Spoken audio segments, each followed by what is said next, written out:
വലിയ രീതിയിലുള്ള തട്ടിപ്പ് നടത്തിയത് എങ്ങനെയാണ് എന്ന് പ്രതികൾ ക്രൈംബ്രാഞ്ചിന് മുൻപിൽ വിശദീകരിക്കുകയായിരുന്നു.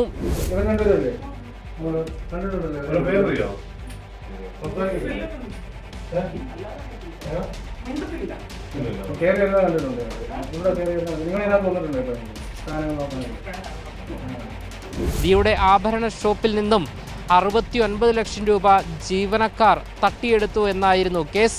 ഇപ്പോൾ ക്രൈംബ്രാഞ്ച് സംഘം ദിയ കൃഷ്ണയുടെ ഓഫീസിലെത്തി പരിശോധന നടത്തിയിരിക്കുകയാണ്. QR കോഡ് ഉപയോഗിച്ച് 60 ലക്ഷത്തിലധികം രൂപ തട്ടിയെടുത്തു എന്നാണ് നമുക്ക് മനസ്സിലാക്കാൻ സാധിക്കുന്നത്. നമസ്കാരം.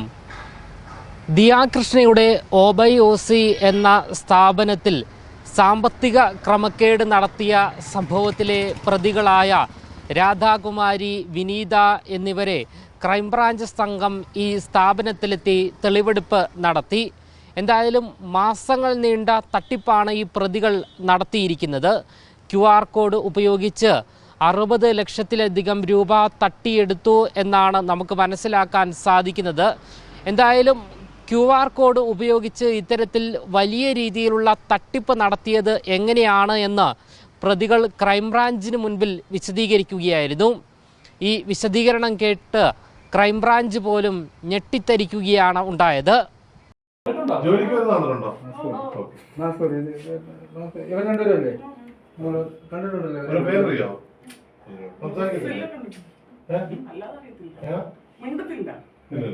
കണ്ടിട്ടുണ്ട് ഇവിടെ കയറി നിങ്ങൾ ഇതിനകത്ത് വന്നിട്ടുണ്ടോ? ഇപ്പൊ സാധനങ്ങൾ നോക്കാനായിട്ട്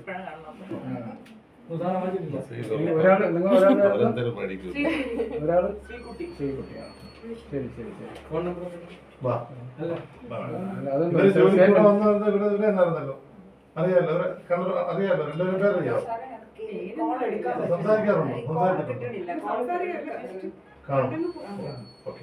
ശരി ശരി ശരി ശരി. അപ്പോഴേ ഈ ബുക്ക് നമ്മളെ കൃഷ്ണകുമാറിനോട് പറഞ്ഞാൽ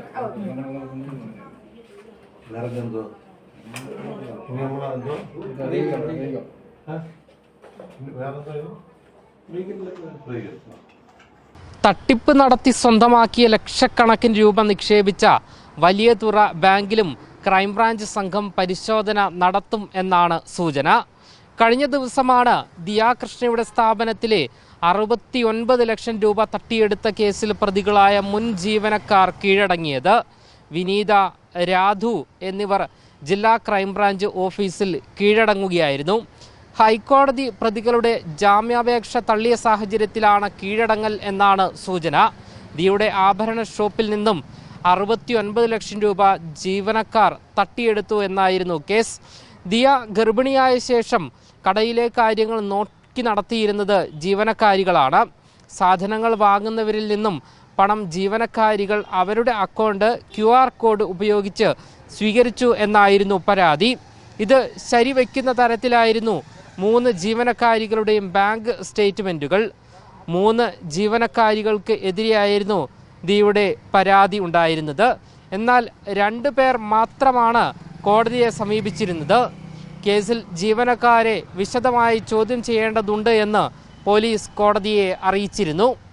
എന്തായാലും ഇതിന് മുൻപും QR കോഡ് ഉപയോഗിച്ച് ഇവർ കൃത്യമായി തട്ടിപ്പ് നടത്തുന്ന ദൃശ്യങ്ങളെല്ലാം തന്നെ മാധ്യമങ്ങൾക്ക് മുൻപിൽ പ്രത്യക്ഷപ്പെട്ടിരുന്നു. അതായത് സ്ഥാപനത്തിലെത്തുന്ന കസ്റ്റമേഴ്സുമായി ജീവനക്കാർ സംസാരിക്കുകയും ഇവിടുത്തെ QR കോഡ് വർക്ക് ചെയ്യുന്നില്ല എന്നും പറഞ്ഞ് അവരുടെ ഫോൺ കാണിച്ച് അതിലേക്ക് ഇടപാട് നടത്തുന്നതായിരുന്നു ആ ദൃശ്യങ്ങളിൽ ഉണ്ടായിരുന്നത്.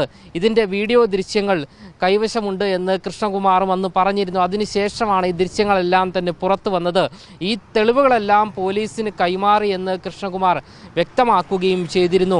ജീവനക്കാർ ഇവിടെ എത്തിയതും സംസാരിക്കുന്നതും അടക്കമുള്ള ദൃശ്യങ്ങൾ പുറത്തുവിടാൻ തയ്യാറാണ്.